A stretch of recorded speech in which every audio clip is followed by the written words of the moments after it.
Imagine you walk into a bank. You see the marble floors, the teller behind bulletproof glass, and the giant vault in the back. You feel safe because that bank is regulated. It has rules. If it goes bust, the government steps in to protect your savings. But what if I told you there's another banking system, one that's twice as big as the one you can see? It has no marble floors, no tellers, and almost zero regulation. It lives in the shadows, moving trillions of dollars across the globe every single day. It's the engine that powers your mortgage, your credit card, and the global stock market. But it's also the reason the world economy almost ended in 2008. And right now, in 2026, it's bigger than it's ever been. This is the shadow banking system, the most dangerous financial machine you've never been taught. To understand the shadow system, you first have to understand a normal bank. A normal bank is a middleman. You give them your savings, they give you a tiny bit of interest. They take that money and lend it to someone to buy a house at a higher rate. They keep the difference. Simple, boring, safe. Shadow banking does the exact same thing, credit intermediation, but it does it without a banking license. We're talking about hedge funds, private equity firms, and money market funds. These aren't banks in the eyes of the law, but they act like them. They take money from massive investors and lend it out to corporations and home buyers. Why does this matter? Because regular banks have capital requirements. The government tells them you must keep a certain amount of cash in the vault for every dollar you lend. Shadow banks, they don't have a vault. They don't have requirements. They can turn $1 into $100 of debt using a tool called leverage. It's like a regular bank on 10 cans of energy drink. It's faster, more profitable, and incredibly unstable. So how does a non-bank create money out of thin air? They use a process called securitization. Let's say a shadow lender gives out 1,000 car loans. Instead of waiting years for people to pay them back, they bundle those loans together into a bond and sell that bundle to an investor today. Boom. They get their cash back instantly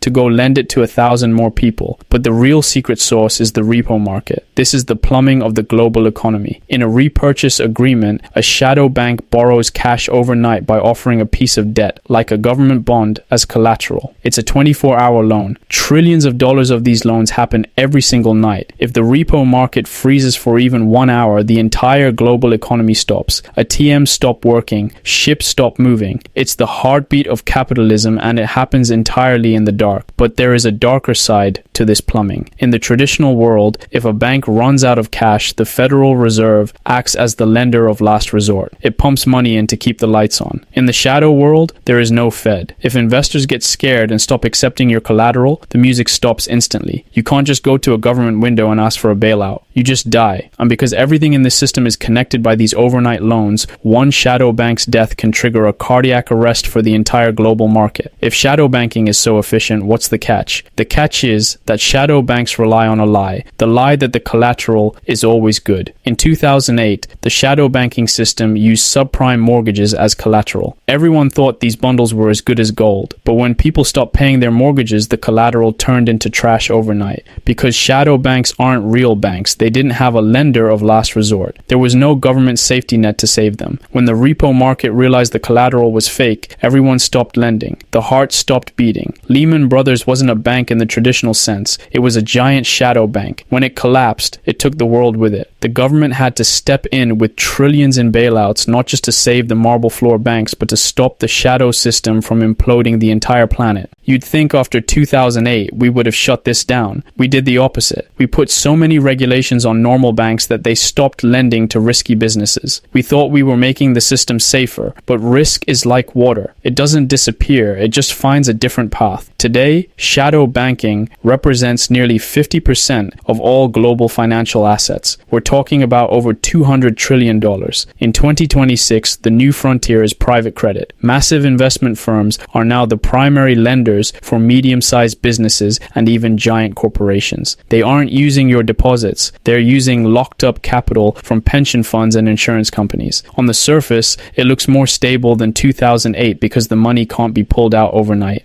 but underneath, the lack of transparency is terrifying. We have created a massive parallel universe of debt where nobody actually knows what anything is worth. We've also seen the rise of shadow money in the digital world. Stablecoins act like unregulated money market funds, holding billions in reserves that are often just more shadow debt. If people lose faith in a digital dollar, it creates a bank run on a system that doesn't even have a physical address. The system is bigger, faster, and more interconnected than ever. But here's the kicker. We still don't have a God view of it. Regulators are still looking at the marble buildings while the real action is happening in algorithms and offshore entities. If one giant private equity firm fails today, we might not even know until the entire system starts to chain react. The danger isn't just that these firms might fail, it's that they have become too big to fail without a safety net. If a traditional bank fails, we know the procedure. If a $5 trillion shadow network fails, there is no manual. We are essentially flying a plane with no landing gear, hoping that we never have to touch the ground. The shadow banking system is the price we pay for a limitless economy. It provides the liquidity that makes modern life possible, but it does so by walking a tightrope over a canyon. We have built a skyscraper on a foundation of overnight loans and invisible contracts. It's a masterpiece of engineering. Let's just hope nobody turns off the lights. Ape alone, weak. Apes together, leveraged. What a wonderful day.